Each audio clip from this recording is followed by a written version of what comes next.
नमस्कार। आज मैं आपको सब लोगों का सोच रही हूँ कि हमारे जो कुमाऊनी में मतलब हमारे कुमाऊनी में जो जितनी प्रकार की रोटियाँ बनती है उनके बारे में थोड़ा बताऊँ। हमारे यहाँ कुमाऊँ में रोटियों को रोट कहते हैं। र में ओ की मात्रा, ट में हलंत लगा दी तो रोट हो गया। तो अगर ज़्यादा मात्रा में रोटियां हैं, ये रोट मतलब एक रोटी, और रोट मतलब कई सारी रोटी।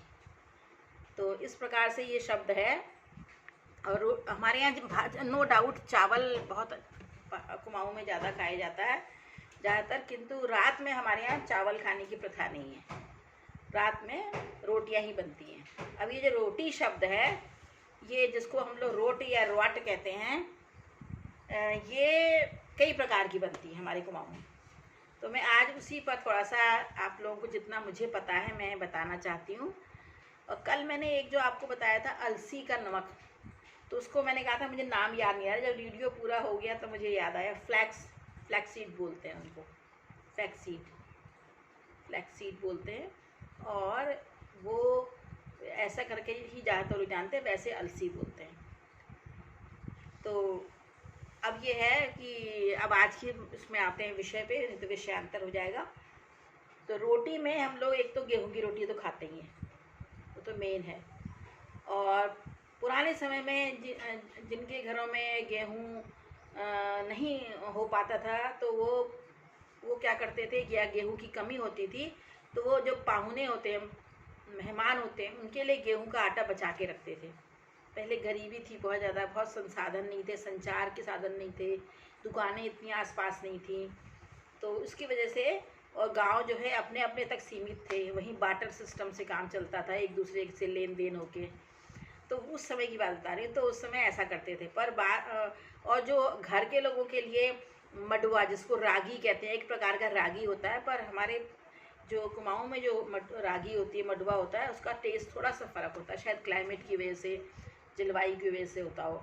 तो मडुए की रोटी, गेहूं की रोटी, और चावल की रोटी। चावल का आटा भी हमारे यहाँ औरतें बनाती थी, और चावल का आटा, और चावल के आटे के अलावा जुनल रोट भी कहते थे। जुनल मतलब हमारे कुमाऊँ में होता है भुट्टा।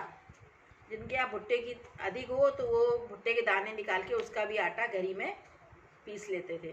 तो जो हमारे यहाँ घर घर में कुमाऊँ के, आपको जब कुमाऊँ के घरों में जाएगी नीचे, तो उसे गोठ वाला कहते हैं, वहाँ गोदाम बना होता है, या गाय भैंसों के लिए बना होता है।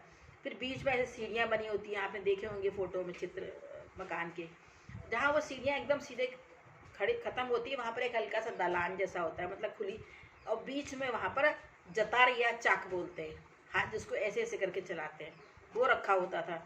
और पुराने समय में क्या होता था, एक हफ्ते का ही आटा बहू बेटियाँ पीसती थी, इसलिए कि उनको स्वाद वैसे ताज़े आटे में ज़्यादा आता था। तो अगर किसी का बहुत पुराना आटा हो गया, कहते बहुत पुराने मतलब 15-20, कहते हैं ये लगणों बहुत दिनों पहली जो पिस राखनौल, मतलब इतना तक उनके नाकों का सुगंध और मुंह का स्वाद इतना तीव्र हो जाता था कि ताज़े आटे की ही रोटी बनाते थे। ताज़ा घी, ताज़ा आटा, ताज़ी सब्जी, भले ही जो कुछ हो। तो ये था, ज़्यादातर हर गांव में ऐसे ही रहा होगा। तो अब ऐसी नहीं है, अब तो महीने महीने भर का राशन, जहाँ पहले गेहूँ आते थे तो हमारे यहाँ तो साल भर का गेहूँ फसल में खरीद लिया जाता था, फिर धीरे धीरे निकाल के उसको धो के पिसवाया जाता था। वो तो पुरानी बातें हो गई। अब आते हैं हम रोटी पर। तो गेहूं की रोटी होगी, मडवे की रोटी होगी, चावल की रोटी हो गई, और जुनल की रोटी। जुनल मतलब मक्का। अब इसमें भी एक वेरिएशन होता था। एक तो लेस्सू रोट होते थे। मडवे गेहूं की रोटी के गुंधे हुए आटे के अंदर अगर मडवे का गुंधा हुआ आटा भर दिया, उसको लेस्सू रोट बोलते थे। अगर गेहूं की रोटी है, उसमें आपने कोई दाल, जिसको मसूट बोलते हैं, और उसको हम बेड़ू रोट बोलते थे, जो विक होती संक्रांत के दिन बनती थी, खूब सारा घी लगा के खाया जाता है, भरवा रोटी, दाल भरी रोटी। और इसके अलावा चावल और रोट, चावल की रोटी। चावल की रोटी क्या होता था, चावल का आटा बना के उसको अच्छे से खूब गूंदना पड़ता है, क्योंकि वो उसका ये तो टूट जाती है, खरखर होता है, तो वो पुराने समय की औरतें जानती थी उसको कैसे तैयार करना है। उसको तैयार करके फिर कुछ कुछ लोग उसमें मेथी के पत्ते भी डालते थे, कई बार अच्छे लगते थे वो, सफ़ेद सफ़ेद में वो, तो वो अपना अलग है। और उसके बाद होता है जुनल। जुनल मतलब मक्का जैसे बताया, उसकी रोटी। इसके अलावा तो हमने क्या देखे, गेहूं की रोटी, मडुए की रोटी, जुनल की रोटी, चावल की रोटी, लेसू रोट, बेड़ू रोट, कितने प्रकार की, कितने हो गए, 6 प्रकार की रोटियां होती थी। इसके अलावा आप मैसेज में बताएंगे और कितने प्रकार की रोटियां जो हैं होती थी कुमाऊँ में। हम ये कुमाऊँ की बात बता रही, और जगह भी होती होंगी, तो हम अपना बता रहे हैं। तो इनको चूल्हे में लकड़ी की आँच में धीमे धीमे सेका जाता था। सब ये पुराने समय में कोई भी चकला बेलन उड़ी उड़ी बेलने के लिए करते थे, ज़्यादातर हाथ से ही। मेरी माँ ने तो ज़िंदगी भर हाथ से ही रोटी बेली। पिताजी भी हमारे रोटी बनाना जानते थे, वो हाथ से कर लेते थे। पुराने समय के सभी लोग बड़े इन मामलों में बड़े दक्ष होते थे। और हमारे कुमाऊँ में एक सबसे अच्छी बात यह है कि पुरुष भी पाक कला में प्रवीण होते हैं। बड़े बड़े जब उत्सव होते हैं उनमें पुरुष ही रसोई बनाते हैं, औरतें केवल बाहर की तैयारी में मदद करती हैं, जिसको हमारे कुमाऊनी में एक शब्द है खुरबुर करना, खुरबुरी करना। खुरबुरी करना मतलब रसोई पकाने की बाहरी तैयारी बहुएँ करती थी, और बेटियां करती थी। और बड़े बड़े उत्सवों में जो खाना बनता है, जुनार होती है, चुली न्यूत वगैरह, बड़े किसी के नामकरण है, खाना पीना, और कोई शादी ब्याह का है, तो उसमें औरतें बाहर का तैयारी करती थी, बेलने बालने और जो भी हो। और मेन जो रसोइया होते थे वो पुरुष होते थे। तो इस प्रकार से ऐसा हमने देखा है।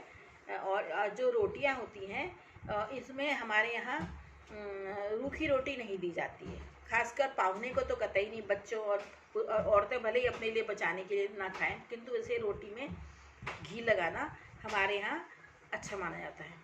सूखी रोटी, अब कोई बीमार हो, उसको हजम ना होता हो तो बात है। इसके अलावा हमारे यहाँ सबसे बड़ी तरीका ये है कि रोटी का जब आटा साना जाता है, उसको खूब अच्छे से सानने के बाद उसके ऊपर घी जरूर लगाते हैं, ऐसे उंगली से, उससे शुद्ध हो जाता है कहते हैं। तो ये और जगह भी प्रचलन होगा। फिर उसको ढक के रख देते हैं, फिर थोड़ी देर बाद बनाते हैं।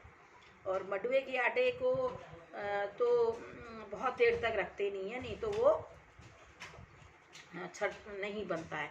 उसको गूंदा, बस थोड़ी देर में बना लिया। और गेहूं के आटे को काफ़ी देर तक, थोड़ी देर तक रख लो तो ज़्यादा अच्छी फूली फूली रोटी बनती है।